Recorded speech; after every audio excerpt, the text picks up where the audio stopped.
কিছুক্ষণ আগে একটা রিপোর্ট বা মতামত সামনে আসলো, সেটা হচ্ছে মিডল ইস্ট মনিটর। তার শিরোনাম করেছে প্রথম আলো যে মুসলিমদের সম্মান রক্ষক পাকিস্তান সেনাবাহিনী কেন গাজাবাসীর পাশে দাঁড়ায় না। কী কারণে পাকিস্তান সেনাবাহিনীর পাশে দাঁড়ানো উচিত তার কিছু ব্যাখ্যা দিয়েছে, বিবৃতি দিয়েছে। এটা পাকিস্তান তো দূরের দেশ বলা যায়, মানে একেবারে যেই ফিলিস্তিন লাগোয়া বা ইসরায়েল লাগোয়া যে দেশগুলো, তার মধ্যে তো পাকিস্তান নেই, পাকিস্তান একটু দূরে আছে। সেই দেশগুলি কি করছে, পাকিস্তানের প্রশ্নটা কেন তুললো যায় না। আগে দেখেন তারা যেভাবে শুরু করলো রিপোর্টটা, এইভাবে তাদের বুকে পদক ঝোলানো, সেটা ফিল্ড মার্শাল আসিম মুনির তার ছবি দিয়ে বলা হচ্ছে, যিনি এখন সেনাবাহিনীর প্রধান। ভারতের বিরুদ্ধে যুদ্ধে যার অসীম সাহসিক ভূমিকা ছিল। কিছুদিন আগে ডোনাল্ড ট্রাম্প যাকে নৈশভোজ করিয়েছে হোয়াইট হাউসে, সেই আসিম মুনিরের ছবি দিয়ে বলা হচ্ছে তাদের বুকে পদক ঝোলানো, পেছনে ক্ষেপণাস্ত্রের প্রতীক, সব মিলিয়ে তারা যেন মুসলিম বিশ্বের রক্ষক, ধর্মের প্রহরী, জাতির অভিভাবক। বিশ্বের অন্যতম বড় সেনাবাহিনীর নিয়ন্ত্রণে রয়েছে তারা। পারমাণবিক অস্ত্রের ভাণ্ডারও রয়েছে, আর শাসন করছে এমন একটি রাষ্ট্র যা একসময় নিপীড়িতদের নিরাপদ আশ্রয় হিসেবে প্রতিষ্ঠিত হয়েছিল। কিন্তু গাজা যখন রূপ নেয় এক গণকবরে, যখন ফিলিস্তিনি মায়েরা রক্তমাখা কাফনের কাপড় জড়িয়ে রাখেন নিজের সন্তানের মৃতদেহ, তখন পাকিস্তানি সেনাবাহিনী থাকে নিষ্ক্রিয়। শুধু গভীর উদ্বেগ নামের পুরনো বুলি ছাড়া আর কিছুই শোনা যায় না।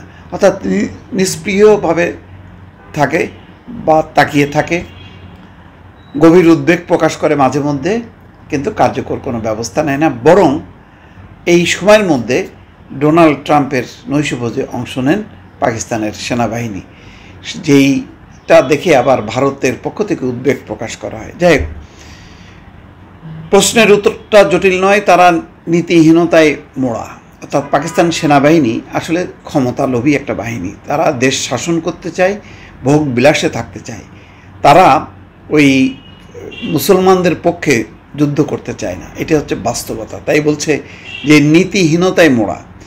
বিশ্বের ষষ্ঠ বৃহত্তম সেনাবাহিনী, যাদের হাতে রয়েছে পারমাণবিক অস্ত্র, যারা 24 কোটির বেশি মানুষকে শাসন করে, তারা কেন ফিলিস্তিনিদের পক্ষে সামান্য কার্যকর অবস্থানও নেয় না? একটি শব্দের উত্তর, জায়নুইজম, অর্থাৎ ইহুদি রাজনৈতিক মতবাদ বা ফিলিস্তিনে একটি ইহুদি রাষ্ট্র প্রতিষ্ঠার আন্দোলন। জায়নুইজম এটি পাকিস্তানের সাধারণ মানুষ নয়, বরং সামরিক এবং রাজনৈতিক অভিজাতদের মননে গজিয়ে ওঠা বিদেশপন্থী নীতিহীন জায়নুইজম। এরা মুসলিম উম্মার রক্ষক নয়, বরং যুক্তরাষ্ট্রের স্বার্থ রক্ষায় নিয়োজিত আজ্ঞাবাহক পাহারাদার। এরা ভণ্ডামির ফুলঝুরি ছড়াতে উস্তাদ। আসলে অনেক বদনাম করা যাবে বা অনেক বিশেষণে পাকিস্তানকে বিশেষায়িত করা যাবে, কিন্তু এটাও তো সত্য, পাকিস্তানের যে অর্থনৈতিক অবস্থা, সংকট, সেটা কি মানে ইসরায়েলের বিরুদ্ধে যুদ্ধ করার মতন যথেষ্ট? মোটেও না। তার বিশাল সেনাবাহিনী থাকতে পারে, বিশাল জনগোষ্ঠী থাকতে পারে, কিন্তু একটা বিশাল জনগোষ্ঠীটাই যথেষ্ট না। বরং সবচেয়ে কার্যকর ভূমিকা রাখতে পারত সৌদি আরব, কার্যকর ভূমিকা রাখতে পারত তুরস্ক, কার্যকর ভূমিকা রাখতে পারত সংযুক্ত আরব আমিরাত। সবচেয়ে বড়, ধনী এবং যাদের আধুনিক অস্ত্রশস্ত্র আছে, তারা যখন নীরব থাকে, তখন আসলে পাকিস্তান কি করবে? পাকিস্তান কিছুই করবে না। আর পাকিস্তান তো যুদ্ধ করতে এখন আর অভ্যস্ত না। এটা ভারতটা তাদের একটা হলো প্রেস্টিজ।